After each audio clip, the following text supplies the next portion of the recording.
नमस्कार दोस्तों, स्वागत है आपका आपके ही अपने YouTube चैनल KPM ट्रेडर्स में। दोस्तों, जैसा कि आपने थंबनेल देख ही लिया होगा, हम आज बात करने वाले हैं कि as a trader, as a beginner हम अपनी ट्रेडिंग जर्नी में कैसे इम्प्लीमेंटेशन कर सकते हैं। अगर आप बिगनर हैं तो क्या क्या शुरुआत में हमें ज़रूरत होती है, क्या कैपिटल रिक्वायरमेंट होती है, कैसे ट्रेड करना होता है, कौन से स्टॉक्स को चुनना होता है, या फिर जो हमारी बिगनर की जर्नी होती है वो किस तरीके से होती है।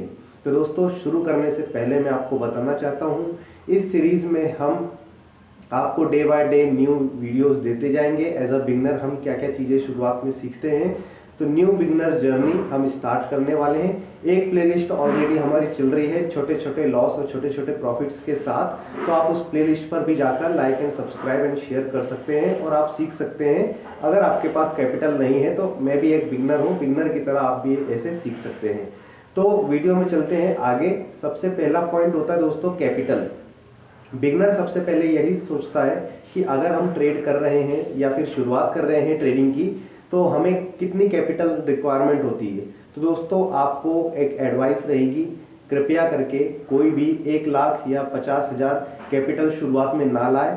अगर आपको कैपिटल लाना है तो आप 5,000 या 10,000 से भी आपकी ट्रेडिंग जर्नी स्टार्ट कर सकते हैं।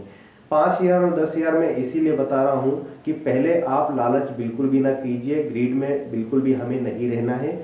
2-2 शेयर 5-5 शेयर खरीद के आप पहले स्विंग ट्रेडिंग करिए। बेसिकली 3 टाइप्स की ट्रेडिंग होती है।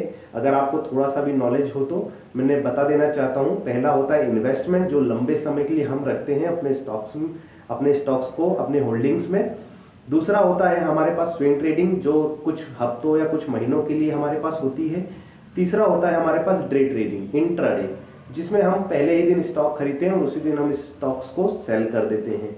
तो आपको क्या करना है, स्विंग ट्रेडिंग करनी है, कुछ हफ्तों या फिर कुछ महीनों वाली, क्योंकि आप लंबे समय के लिए रखेंगे तो कोई फायदा है नहीं, और डे ट्रेडिंग करेंगे तो उसमें आप लॉस ही करेंगे, क्योंकि अभी आपको टेक्निकल नॉलेज नहीं है।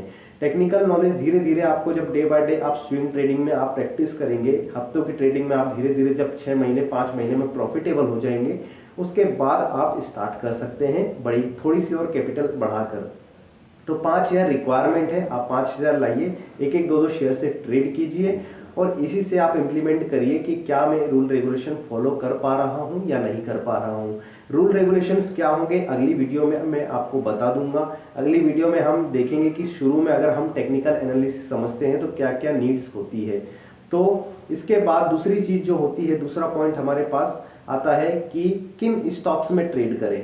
तो स्टॉक्स आपको कोई से भी ऐसे नहीं पकड़ने हैं जिसमें कोई फ्लक्चुएशन ना हो। फ्लक्चुएशन किन में होता है, जो निफ्टी 50 के स्टॉक्स होते हैं, जैसे रिलायंस, हिंदुस्तान यूनिलीवर। तीसरा होता है हमारे पास टाटा पावर, टाटा शेयर्स के बहुत सारे होते हैं, और सिप्ला कंपनी, पिरामल कंपनी, ये सब निफ्टी 50 के अंडर में जो भी स्टॉक्स आते हैं उसमें आप ट्रेड कर सकते हैं। ट्रेड करते समय ये ध्यान रखें कि ज़्यादा क्वांटिटी आपकी नहीं होना चाहिए। आप जितना लॉस ले सकते हैं उतना ही लॉस लिमिटेड रखें अपने अकाउंट में, क्योंकि ज़्यादा लॉस लेंगे, आपका ज़्यादा लॉस होते ही आप ट्रेडिंग से दूर भागने लग जाएंगे, क्योंकि ज़्यादा लॉस हम ऐड नहीं कर पाते हमारी ट्रेडिंग जर्नी में। तो आपको बताना चाहता हूँ, सिर्फ 5,000 रुपये कैपिटल हमारे पास सफिशियंट है। उसके बाद 2 से 3 शेयर्स में आप काम कर सकते हैं अपने जो भी निफ्टी 50 में स्टॉक्स आते हैं। अब रही बात साइकोलॉजी की, तो ट्रेडिंग साइकोलॉजी में आपको सिर्फ यही ध्यान रखना है कि आप जितना लॉस ले सकते हैं, अगर आपका दिन का 500 रुपये लॉस है, या फिर आपका हफ्ते में 500 रुपये लॉस है, या आपका महीने में 500 रुपये लॉस है, तो उतना ही आपको लॉस के अकॉर्डिंग आपको स्टॉप लॉस रखना है। स्टॉप लॉस बहुत ही ध्यान करके रखना है। अगर आप स्टॉप लॉस नहीं रखेंगे तो आपको ज़्यादा भी लॉस हो सकता है। स्टॉप लॉस बहुत इंपॉर्टेंट है। बिगनर, एज अ बिगनर कई लोग आते हैं बड़े बड़े प्रॉफिट्स देख के, 1 करोड़ रुपए, 10 करोड़ रुपए, 10 लाख रुपए, 5 लाख रुपए। तो हमें इन स्क्रीनशॉट्स या फिर उन पर नहीं जाना है। इसीलिए नहीं जाना है क्योंकि मैं भी एज अ बिगनर आया था जब, तो मैं यही बड़े बड़े प्रॉफिट्स देख के आया था और शुरू में बहुत लॉसेस किए मैंने, और यही चीज़ें सबके साथ होती है। तो एज अ बिगनर जब भी हम स्टार्ट कर रहे हैं तो स्मॉल क्वांटिटी, स्मॉल कैपिटल के साथ हमें ट्रेड करना होता है। जब आप ये कर लेते हैं, जब आप इसमें सक्सेस हो जाते हैं, सक्सेसफुल हो जाते हैं, तो नेक्स्ट स्टेप आप बढ़ सकते हैं थोड़ी सी अपनी और कैपिटल को ग्रो करके। पर अभी हमें ये सब बिल्कुल भी नहीं करना है दोस्तों। सिर्फ आप धीरे धीरे क्वांटिटी बढ़ाइए जब तक आप प्रॉफिटेबल नहीं हो जाते हैं। प्रॉफिटेबल होने के बाद आप धीरे धीरे क्वांटिटी को बढ़ाकर अपने कैपिटल को ग्रो कर सकते हैं।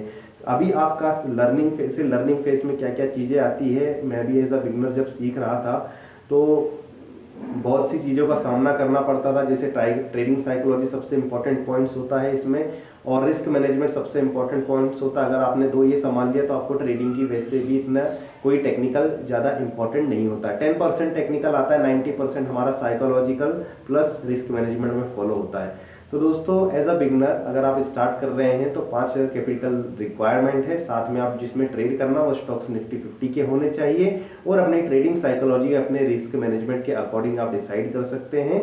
यही सिर्फ आपको वीडियो में समझाना था।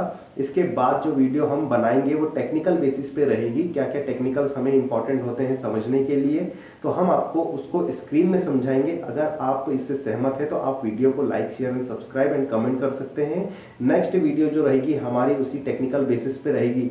आप हमारे 30 ट्रेडिंग डे चैलेंज पर जाकर हमारी प्लेलिस्ट को एक बार सर्च कर सकते हैं। जो भी हम ट्रेड कर रहे हैं उससे आपको अगर कुछ सीखने को मिलता है तो आप कमेंट कर सकते हैं। तो हमारे जो 30 डे ट्रेडिंग चैलेंज का एक ही मोटिव है जिसमें हम सिर्फ और सिर्फ लर्निंग पर्पस पर बात करते हैं। दूसरा चीज़, हम प्रॉफिट लॉस से हमें कोई मतलब नहीं है, हमारे लॉस लिमिटेड है, प्रॉफिट हमारे ज़्यादा है। तो इसी बेस पर हमें काम करना है। 30 डेज बाद हम आपको पीएनएल भी हमारा पूरा दिखाएंगे, हमने क्या गलतियां की, क्या प्रॉब्लम्स आई। वैसे 10 दिन के बाद भी एक पीएनएल रहेगा, लेकिन 30 डेज के बाद पूरा साइकोलॉजी हम आपको बताए जाएंगे। तो मिलते हैं दोस्तों अगली वीडियो में कुछ नए तरीके के साथ, कुछ न्यू रिसर्च के साथ एंड न्यू टेक्निकल एनालिसिस के साथ। तो जब तक के लिए जय हिंद, जय भारत।